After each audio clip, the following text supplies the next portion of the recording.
하나님께서는 우리에게 허락하신 말씀 누가복음 1장 1절에서 4절까지 말씀입니다.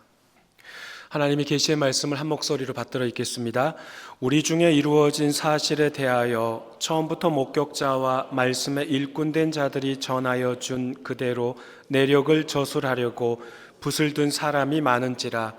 그 모든 일을 근원부터 자세히 미루어 살핀 나도 데오빌로 각하에게 차례대로 써 보내는 것이 좋은 줄 알았노니 이는 각하가 알고 있는 바를 더 확실하게 하려 함이로라. 아멘. 교회 여러분 평안하셨습니까? 이 자리에 함께 참석하신 우리 모든 교우님들, 우리 주님의 크신 사랑과 은총이 함께 하시기를 간절히 소망합니다. 독일 종교개혁지 순례지를 다녀오신 분들은 아시겠지만 독일의 작센 아날트라는 주에, 우리나라로 말하면 전라남도, 충청남도 같은 그런 주, 작센 아날트 주에 비텐베르크라는 도시가 있습니다. 인구는 한 5만 명 정도 되는 도시에 그곳에서 종교개혁의 출발점이 일어나게 됐는데요. 그곳 도시에 가면 여러 교회, 성 마리엔 교회나 또 슐로스키르히에, 그러니까 슐로스가 성이니까요, 성교회나 성 마리엔 교회나 이런 교회 가면 다양한 그림과 작품들을 볼 수가 있는데요. 거기에 특히 루터의 그림들이 나와 있는 게 있습니다. 루터의 이미지가 나와 있는데요. 그 그림을 다 루카스 크라나크란 화가가 그렸습니다. 1472년에 독일에서 태어난 이 루카스 크라나크는 화가이자 판화가이자 또 인쇄업자였습니다. 1505년에 크라나크가 비텐베르크 도시로 이주하여서 그곳에서 인쇄업을 운영하였는데요. 그곳에서 이제 마틴 루터, 종교개혁가인 마틴 루터를 만나게 된 거죠. 1517년에 마틴 루터가 그 성교회 슐로스키르히에 95개조 방방문을 걸어놓습니다. 그 이유는 로마 카톨릭이 성 베드로 성당을 짓기 위해 면죄부를 판매하는 것에 반발을 하기 위해서 그 95개조 방방문을 거는 것이죠. 쉽게 말하면 이거죠. 헌금함에 동전이 딱 떨어지는, 땡그랑 하고 떨어지는 그 순간 지옥에 있던 당신들의 선조가 바로 연옥으로 올라간다. 그러니까 그러한 말을 들으니 이게 얼마나 그들에게는 간절했겠어요. 그러니 그러한 목적으로 이제 베드로 성당을 짓기 위한 헌금을 사실상 강제적으로 걷는 거나 다름없는 거죠. 그러니까 그것에 반발하여서 루터가 95개조 방방문을 세웠습니다. 죄를 용서하는 분은 하나님이시지 교황이 아니다. 그리고 하나님께 회개하는 것이 진정한 회개다라는 그러한 55개조 방방문 안에 들어가 있는 내용입니다. 이제 그러한 루터의 신학을 이해하기 위해서 아무리 그렇게 글로 적어둔들 그 당시 사람들이 얼마나 책을 읽고 얼마나 글을 알았겠습니까?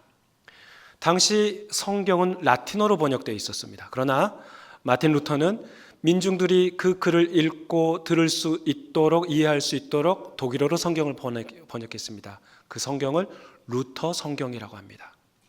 루터 성경에 아무리 거기에 독일어로 번역되었다 할지라도 워낙 그 당시에는 문맹률이 높다 보니까 뭐가 좀 들어가야 될 것 같아요?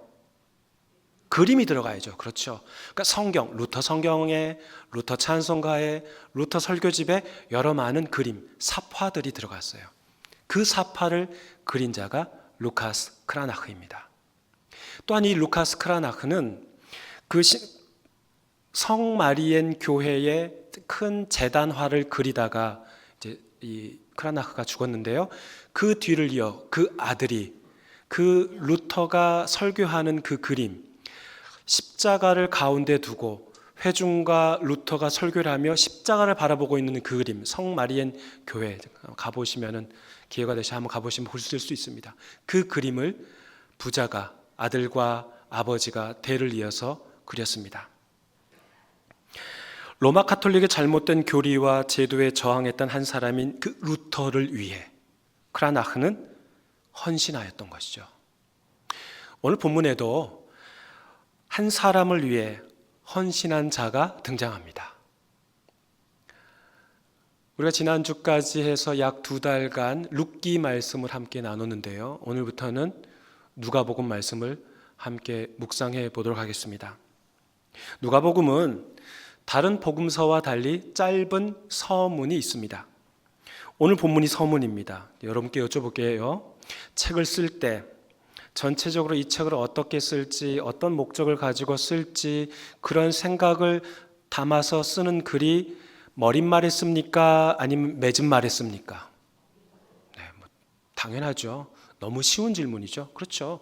어떠한 작가가, 소설가가, 저자가 어느 글을 쓸 때 이걸 어떤 방향으로 글을 쓰겠다, 어떤 목적으로 쓰겠다라는 그 글은 머릿말에 쓰게 돼 있죠. 누가복음 전체 24장 중에 오늘 말씀이 바로 머릿말입니다. 중요해요? 중요하지 않아요? 중요해요. 누가복음 24장의 서도를 읽지 않으면 좀 극단적인 표현으로 다 안 읽은 거나 다름없어요. 이 서두 1장 1절에서 4절 말씀을 읽어야 된다는 거죠. 성경에 4복음서가 있죠. 마태복음, 마가복음, 누가복음, 요한복음. 다른 복음서들과 견줘보면 이 누가복음의 서문은 참 독특합니다. 복음서를 쓰게 된 목적이 들어가 있고요.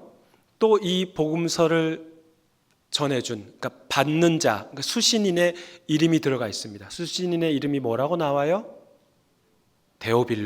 데오빌로라고 나오죠. 이 데오빌로라는 이름이 한 번 더 나오는데요.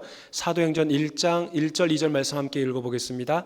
데오빌로여, 내가 먼저 쓴 글에는 무릇 예수께서 행하시며 가르치시기를 시작하신부터 그가 택하신 사도들에게 성령으로 명하시고 승천하신 날까지의 일을 기록하였노라. 데오빌로여, 내가 먼저 쓴 글, 데오빌로에게 다시 수신인이 데오빌로로 나오죠. 내가 먼저 쓴 글, 그 먼저 쓴 글이 뭐겠어요? 누가복음이죠. 그러니까 누가복음과 사도행전은 동일 저자입니다. 동일한 저자이기 때문에 한 사람이 쓴 두 책이라고 그래요. 그래서 누가복음과 사도행전을 합쳐서 누가행전이라 부르기도 합니다. 누가복음은 갈릴리에서 시작해서 예루살렘에서 끝납니다. 사도행전은 예루살렘에서 시작해서 사마리아를 거쳐 여러 지역을 다니다가 로마에서 끝납니다. 그러니까 갈릴리에서 시작된 복음이 예루살렘을 중심으로 하여 로마까지 전파되었다는 거예요. 누가행전이 그렇습니다. 본문 1절을 보면 우리 중에 이루어진 사실에 대하여라고 나옵니다. 그 당시 살았던 어느 불특정한 우리 누군지는 정확히 모르겠지만요. 우리가 잘 보시면 우리가 이루어낸 사실, 우리가 이룬 사실이 아니라 이루어진 사실이에요. 이루어진 사실. 그러면 이 이루어진 사실을 누가 했다는 거예요? 우리 중에 이루어진 사실, 이 이루어진 사실의 주체가 주어가 누구라는 말이에요? 하나님이시라는 말이죠. 하나님. 그러니까 하나님께서 이루신 사실에 대하여 내가 이제 이런 글을 쓰겠다라고 지금 누가복음이 저자가 말하고 있는 거죠. 그렇다면 이루어진 사실, 무엇이 이루어졌다는 겁니까? 구약 성경에서 하나님께서 여러 사람을 통해 하신 말씀, 선지자를 통하여서든 그 사사를 통하여서든 여러 사람들을 통하여 하신 말씀, 그 언약의 말씀이 성취되었다, 이루어졌다라는 뜻이죠. 어떤 말씀을 하셨습니까? 다윗의 자손으로부터 메시아가 올 것이라는 말씀, 또 처녀가 잉태하여 아들을 낳으리니 그 아들 이름을 임마누엘이라 하리라 하는 말씀, 이런 말씀이 이루어졌다는 거예요. 이 땅에 예수께서 탄생하시고 예수께서 갈릴리와 그 여러 주변을 다니시면서 이적을 베푸신 사실, 또한 예수님께서 갈릴리에서 끝나 예루살렘으로 오셔서 예루살렘에 입성하셔서 고난당하시고 십자가에서 죽으시며 사망 권세 이기시고 부활하시고 승천하신 사실 등등 이 이루어진 사실이라는 겁니다. 하나님께서 이루신 사실이라면 이 모든 것이 다 누가복음의 저자는 이거를 다 첫 문장으로 기록하고 있는 것이죠. 하나님께서 이루신 이 사실을 누가복음이 복음에서 첫 문장으로 기록하고 있다는 겁니다. 그러니까 이루어진 사실에는 방금 말씀드린 이 모든 것이 다 압축되어 있다는 것이죠. 신구약에 일어난 모든 일을 하나님께서 이루셨다라는 뜻입니다. 창세기 17장에 보면요, 하나님께서 아브람과 언약을 맺으시고 아브람의 이름을 바꾸십니다. 그러니까 계명해 주시는데요. 창세기 17장 5절 말씀 같이 읽어보겠습니다.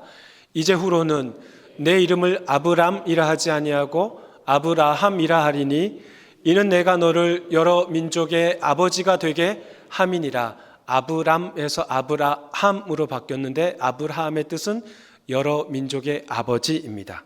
그렇다면 그가, 이 아브라함이 아브라함, 여러 민족의 아버지가 될 만한 그런 특별한 행동을 한 게 있습니까?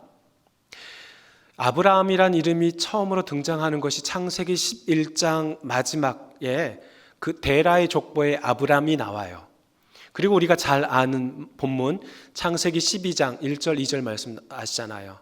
하나님께서 아브라함을 택하셔서 너희 친척, 너희 고향, 너희 친척, 네 아버지의 집을 떠나라 하시자는 그 말씀에 아브라함이 말씀대로 순종하여 떠나죠. 그리고 창세기 12장이 쭉 이어지고 13장에는 뭐가 나오냐면 기근이 들어서 애굽 땅에 아브람과 그의 아내 사레가 내려갑니다. 내려가면서 아브라함이 뭐라 그래요? 너 나보고 그 남편이라 부르지 마. 넌 나의 아내가 아니야. 너는 누이야. 왜요? 죽을까 봐. 혹여라도 자기가 죽을까 봐 그러한 언어를 발언을 하게 된 것이죠. 그리고 14장, 15장, 16장 그가 특별한 행동한 게 없어요. 한 가지 더 제가 여쭤볼게요.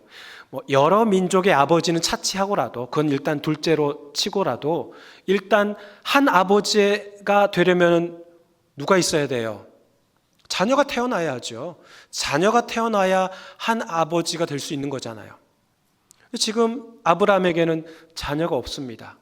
창세기 17장에서 갑작스럽게 하나님께서는 아브라함과 언약을 맺으시고 그의 이름을 여러 민족의 아버지, 즉 믿음의 조상 아버지로 이름을 바꿔주셨어요. 이게 무슨 뜻입니까? 여러 민족의 아버지가 될 만한 이유를 아브라함에게서는 찾을 수가 없습니다. 그가 그런 이름을 받을 만큼 특별한 행동을 한 것도 없어요. 그렇다면 이 뜬금없는 계명 사건의 이유를 이제 누구에게서 찾아야 한다는 거예요? 다시 설명할까요? 아브라함에게는 찾을 수가 없어요. 그럼 누구에게서 찾을 수 있어요? 하나님에게서 찾아야죠. 하나님에게서요. 그렇죠. 하나님께서 아브라함과 언약을 맺으시면서 여러 민족의 아버지, 흔히 말하는 아브라함 너를 통해 믿음의 조상을 만들어내겠다라는 뜻으로 그의 이름을 바꿔주신 겁니다. 누가요? 하나님께서요.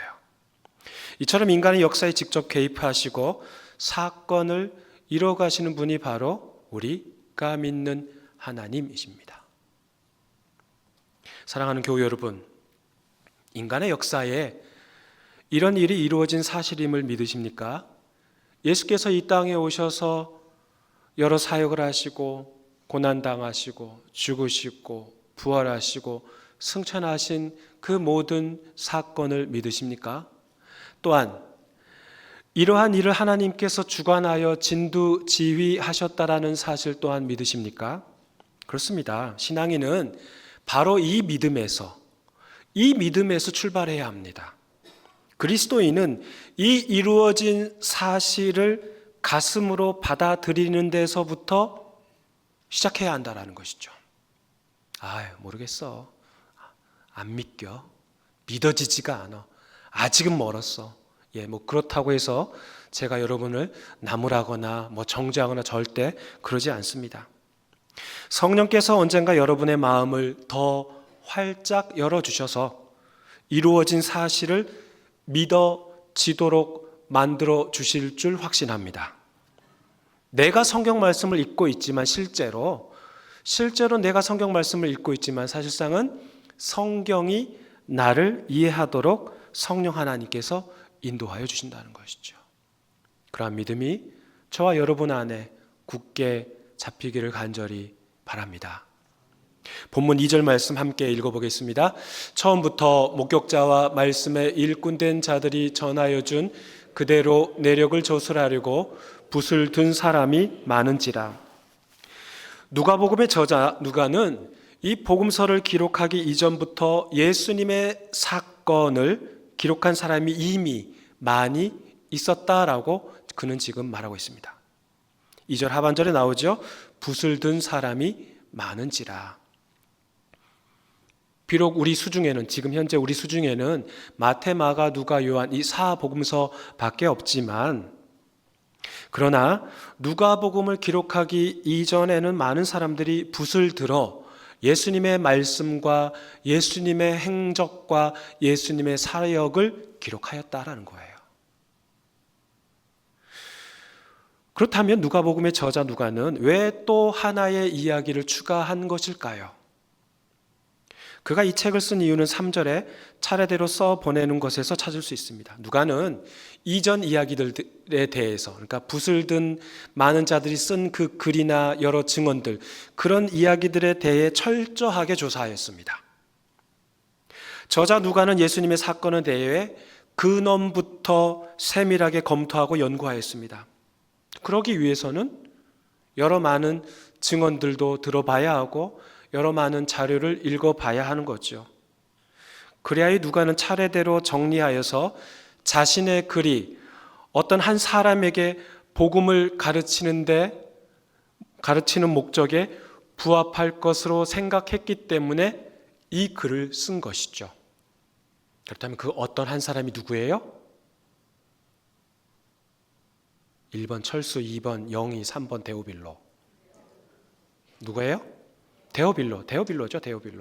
데오빌로, 테오스, 그리스어로 신, 빌로, 필로스, 친구, 에호가 그런 뜻이에요.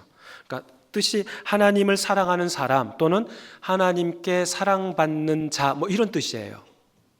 근데 그 뒤에 데오빌로 가카라는 이 가카라는 호칭을 봐서는 아마도 로마 고위직에 있는 사람인데 이 데오빌로라는 이름으로 개명한 것으로 보입니다.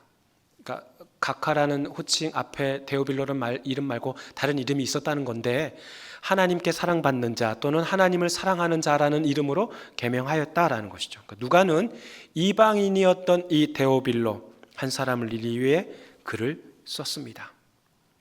이 글 쓴 목적이 나옵니다. 데오빌로가 알고 있는 바를 더 확실하게 하기 위함이었다고 나와요. 데오빌로의 믿음을 견고하고 튼튼하게 하려고 글을 썼다라는 것이죠. 쉽게 표현해 볼까요? 누가가 초신자인 이방인 데오빌로를 하나님의 말씀으로 잘 양육하려고 1대1 양육 교재를 만들었다고 보시면 됩니다.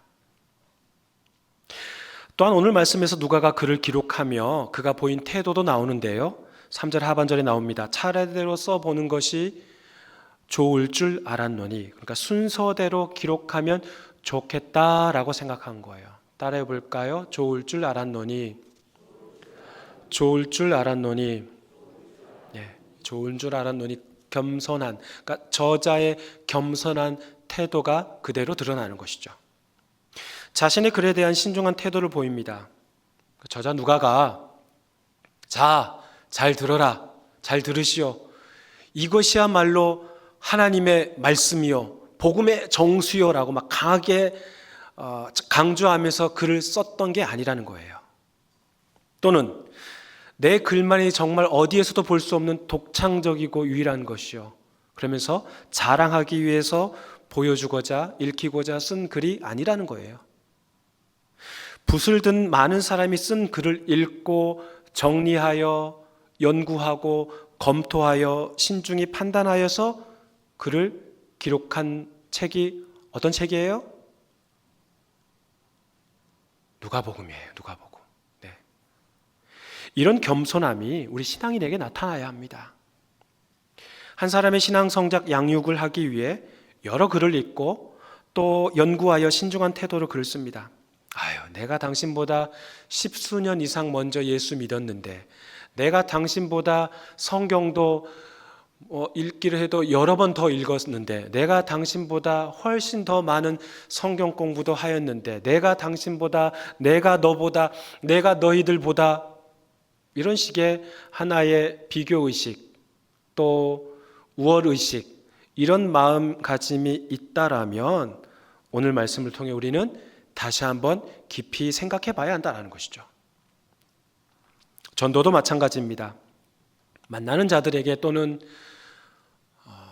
명절 때마다 만나는 친척들에게 동생 이번 예수 믿어, 예수 꼭 믿어야 돼, 이렇게 말한다면 그분들이 형님 그래요? 저도 예수 믿어볼게요 라고 그렇게 순순히 대답하던가요? 아니요. 그냥 씩 한번 웃거나 멋쩍은 표정 한번 지으면서 속으로 이야기하겠죠. 형님 너나 잘 믿으세요. 형님 너나 예수 한번 잘 믿어봐라. 어떻게 그따위로 사느냐, 이런 생각을 갖고 있는 거잖아요. 당신도 예수 잘 못 믿으면서 나보고 믿으라고? 그렇습니다. 우리가 입으로만 예수를 증거한다면 그런 말을 듣게 되는 거죠. 우리 몸으로, 우리 삶으로 살아낸다면, 그런 겸손한 태도가 우리 몸에 그대로 녹아져 있다면, 용해되어 있다면, 그것이 바로 예수님의 말씀을 전달하는 도구가 될 수 있는 것 아니겠습니까? 하나님께서는 누가를 사용하셔서 이방인 데오빌로에게 맞춤 전도를 하신 것입니다. 그 한 사람을 위해 누가가 사용된 것이죠. 그렇습니다. 겸손함이 우리 안에 있어야 합니다. 생각해 보십시오. 누가복음이 언제 기록됐어요? 지금으로부터 대략 몇 년 전이에요? 2000년 전이에요. 자, 2000년 전에 지금이야 여러 자료를 얼마나 쉽게 구할 수 있습니까? 스마트폰 있죠. 또 모르면은 AI한테도 물어볼 수도 있는 거죠. 여러 많은 도서관의 자료들도 얼마든지 찾아볼 수 있어요. 2000년 전이 그랬습니까? 한 사람의 증언, 여러 사람의 붓을 든 많은 사람들의 붓을 든 그런 자료들을 읽으려면 얼마나 많은 수고와 얼마나 많은 에너지가 소비됐겠습니까? 이 누가의 집필의 목적은 오직 한 사람을 위한 거예요. 그 한 사람을 위해 자신의 시간과 에너지를 다 쏟아 부었다라는 것이죠. 대림절 기간에 맞춰 사랑 나눔 박스를 작년에 처음으로 실행하였습니다. 우리 주변에 어려운 이웃들에게 작은 정성과 따스한 사랑을 담아 전달하면 좋겠다라는 그 취지하에서 시작하였습니다. 주변을 찾다가 지인 목사님을 통하여 대덕구 지역 자활센터에 사랑 나눔 박스를 보냈습니다. 그 받으셨던 분들이 이런 말씀을 하셨대요. 난 이런 선물 처음 받아보는데 우리를 이렇게 기억해주는 사람들이 있다는 것 자체가 신기하다 라면서 감사의 인사를 전했습니다. 제가 들었습니다. 작년 사랑 나눔 박스 사역을 마치면서 저 혼자 이런 생각했습니다. 이런 사역은 그냥 대림절 기간에 1회로 그치는 것이 아니라 지속적으로 계속 할 수 있다면 얼마나 좋을까라는 첫 번째 생각과, 또 하나는 이렇게 어렵게 살아가는 분들이 우리 주변에 참 많을 텐데 좀 더 다른 분들도 찾아서 우리가 이런 사랑 나눔 박스를 전달할 수 있으면 얼마나 좋을까, 이런 두 가지 생각을 했습니다. 그래서 올해는 한 곳을 추가하였습니다. 희망 디딤돌 청년 자립센터입니다. 이 희망 디딤돌 센터가 지역에 여러 군데 있는데요. 이 대전센터가 바로 작년 5월에 개원하였습니다. 이곳은 자립준비 청년이 입주하는 곳입니다. 자립준비 청년이란 흔히 고아원과 같은 그런 보호시설에서 살다가 만 18세가 되면 퇴소하는 청년들을 자립준비 청년이라 부릅니다. 근데 한번 생각해 보십시오. 이들이 퇴소하면서 정부로부터 약 500만 원 정도의 자립준비금을 받아서 나오는데 그것 가지고 나와서 이제까지 18년 동안 한 곳에서 보호시설에서 잘 보호받으면서 살다가 밖으로 나온 이들이 살아갈 상황이 되겠습니까? 막막하겠죠. 그러다 보니 이들 중에는 극단적인 생각도 하는 이들도 있다라고 합니다. 그런 청년들을 자립 준비하도록 최대 2년 정도 머무를 수 있는 곳이 바로 희망 디딤돌 센터입니다. 올해는 우리 교회에서 대덕구 지역 자활센터와 이 희망 디딤돌 청년 자립 센터에 사랑 나눔 박스를 보낼 예정입니다. 이러한 사랑 나눔이 바로 한 사람을 위한 것 아니겠습니까? 예수님께서 양 100마리의 이야기를 비유로 말씀하시죠. 들에 있는 양 99마리의 양도 중요하지만 길 잃고 떠도는 한 마리의 양을 찾기 위해 부단히 애쓰시는 목자의 마음이 바로 예수님의 마음이죠. 사랑하는 교우 여러분, 한 사람을 위해 온 마음을 집중하여 글을 기록하도록 하나님께서는 누가를 사용하셨습니다. 하나님께서는 2025년 대림절을 앞둔 주일 이 시간 한 사람을 사랑하는 일에 저와 여러분을 사용하시는 줄 믿습니다. 누가복음의 저자가 서두에 밝혔듯이 누가복음은 독자 한 사람을 위한 글이었습니다. 저자는 복음을 전하기 위한 글을 쓴 것이지 이 글이 성경의 한 부분이 될 것이라고는 한 번도 생각하지 않았겠죠. 이 모든 것 또한 하나님의 주권하에 일어난 것이죠. 고위직 데오빌로 한 사람이 그 글을 읽었습니다. 그리고 나서 이 글을 다른 이들과 나눠서 보게 된 것이고 점차 또 다른 사람도 이 글을 읽게 되었던 거죠. 읽다 보니 사람들은 이 글은 누가가 쓰긴 했으나 하나님께서 누가에게 친히 말씀하신 것으로 믿게 된 것이죠. 누가의 작품, 한 개인의 작품, 글 넘어서서 하나님께서 성령의 감동을 받아 누가를 통해 주신 하나님의 말씀으로 읽던 독자들이 믿게 된 것이죠. 그리하여 이 글을 통해 초대교회 공동체의 삶이 변화되고 선한 일을 행할 능력을 갖추는 그런 신앙 공동체가 곳곳에 세워지게 되었습니다. 한 사람을 위해 쓴 글이 신앙 공동체에 유익을 주는 글이 된 것이죠. 이 글이 하나님의 섭리 아래 나중에 성경의 한 부분으로 들어오게 된 것입니다. 오늘은 오순절 후 24번째 주일이자 왕이신 그리스도 주일입니다. 다음 주일은 대림절이니 오늘이 교회력의 마지막이에요. 교회력의 시작은 대림절부터입니다. 오늘이 마지막이에요. 그러니까 달력으로 하면 오늘이 12월 31일이나 다름없다라는 것이죠. 이 왕이신 그리스도 주일은 1926년에 기념하기 위해 제정되었습니다. 제1, 2차 세계대전을 겪으면서 이탈리아의 무솔리니 또 독일의 히틀러가 이 땅의 왕, 구원자라는 칭호를 받으면서 전체주의가 전 세계를 장악하려 할 때 예수 그리스도가 이 땅의 진정한 왕이시고 통치자이심을 상기시키며 기념하기 위해 제정한 날입니다. 본디 이 왕이신 그리스도 주일은 10월 마지막 주일에 있었습니다. 그런데 이 세상 마지막 날에 우리 주님께서 왕권을 가지고 모든 것을 심판하러 다시 오실 것을 기념하여 교회력이 시작하는 대림절 바로 그 앞주일, 그러니까 교회력으로 말하면 가장 끝 주일에 왕이신 그리스도 주일로 다시 재배정하게 된 것이죠. 그렇습니다. 우리 예수님께서 인간의 몸을 입고 오신 것도 바로 여러분 각각 한 사람을 위해서 오셨습니다. 바로 여러분 한 사람 한 사람을 사용하셔서 한 영혼을 위해 말씀을 전하시라고, 또 사랑을 나누라고, 또 축복의 통로가 되라고 지금도 우리에게 말씀하십니다. 그리고 저와 여러분을 부르셨습니다. 사랑하는 교회 여러분, 한 사람을 위해 섬길 준비가 되셨습니까? 온 마음을 다하여 한 사람을 위해 헌신할 준비가 되셨습니까? 천하보다 귀한 것은 바로 한 사람입니다. 이 일에 동참하는 저와 여러분의 삶이 되기를 주의 이름으로 축원합니다. 하나님 아버지 감사합니다. 한 사람을 위해, 데오빌로 한 사람을 위해 하나님께서는 누가를 통하여 누가복음을 기록하게 하시고 사도행전을 기록하게 하셨습니다.